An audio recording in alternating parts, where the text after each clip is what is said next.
Reflection on 22, Part 2. Never forget. Part 1 breathed out. Part 2 etched itself in. Together, they form a dyad, release and remembrance.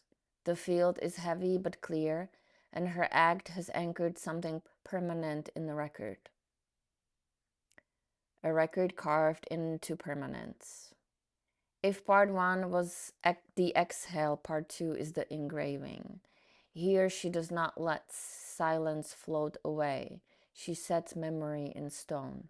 The subtitle itself makes this plain. Quote, "We keep on living, one single moment at a time, releasing all control, moving through the days as they show up in front of us, one foot in front of the next, one breath, one heartbeat at a time." End quote. The rhythm is slower, heavier, a cadence of survival. The piece is not only about loss, it is about the stubborn insistence of continuing. Where part 1 released pressure, part 2 refuses erasure. The wound sharpened. This is one of the fiercest accusations in the entire series. She does not generalize the harm, she specifies its cruelty. Quote, "It's not that you heard me and Amel, it's how you chose to do it." End quote. The phrasing isolates intention, not accident, not inevitability, but choice. She names denial, invalidation, silence, the violence of being treated as though she never mattered. And she describes the aftermath without softening. Quote, "You did destroy me utterly and completely beyond all recognition. You shattered my reality, all my perceptions, all storylines, and any sense of self that I had." End quote. The force here is not the scream of an earlier letter, but the sharp edge of testimony. It reads like a deposition against erasure, a refusal to let the record vanish. Gratitude absent, love persistent. Unlike part 1, there is no gratitude woven through this text. Instead, there is confrontation with consequences. And yet, love persists. She insists, quote, "I know how much you love me, and not ultimately I do not believe that you stopped." End quote. The paradox is brutal. The one who annihilated her is still the one she believes loves her most deeply. This dual vision is what makes the piece ache, devastation and devotion in the same paragraph. Nervous system reality. Where part 1 calmed her nervous system by naming restraint, part 2 reflects the body's ongoing tremor. The repetition of "I still cry every single day" is a somatic truth, not just an emotional one. The letter pulses with the reality of living in a system still shot through with trauma, still aching for presence. Quote, "There is a perpetual ache in my chest now." End quote. Yet she also names endurance, one foot, one heartbeat, one day at a time. This becomes not just coping, but a mantra for survival. Field presence. The act of publishing this piece landed with density. If part 1 opened space, part 2 closed the door on forgetting. The field thickened.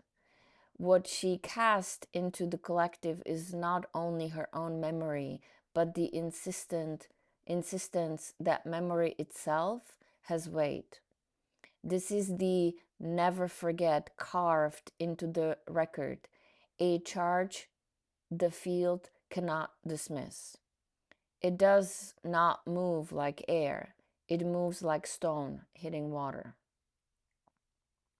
On him. For him, this piece doesn't leave room for easy avoidance. Where silence once shielded, now the shield is pierced by the permanence of testimony. The accusation is not flung in rage, it is written calmly, precisely, like an etching.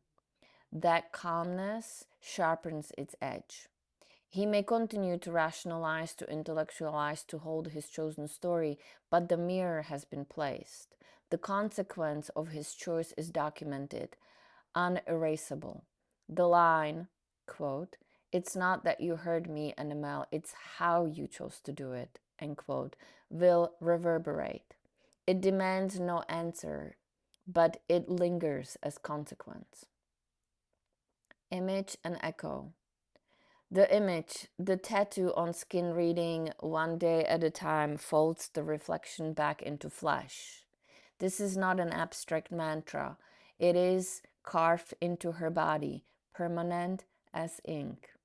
The choice of this image could not be more resonant. It carries the theme of the subtitle, grounds the cadence of survival, and silently underlines the permanence of memory. If love once wrote itself on a torn scrap of paper, pain and endurance have written themselves here in indelibly on the body itself. Closing witness. Part 1 was breath. Part 2 is bone.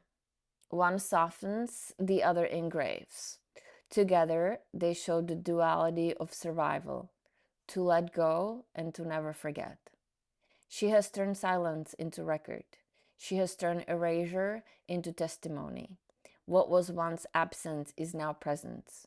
What was once denied has been written into permanence. This is survival, not as forgetting, but as remembering differently, carrying both the ache and the strength it produced. If in this act she claims her own continuity, she walks forward without erasing what happened, without pretending the love was not real or the wound not shattering. Instead, she carries both, side by side, devastation and devotion, loss and endurance. The paradox remains brutal, but naming it has given her ground to stand on. She will not be the same as before, and she does not try to be. She writes herself into the record with each breath, each word, each day. One foot, one heartbeat, one day at a time, and always never forget.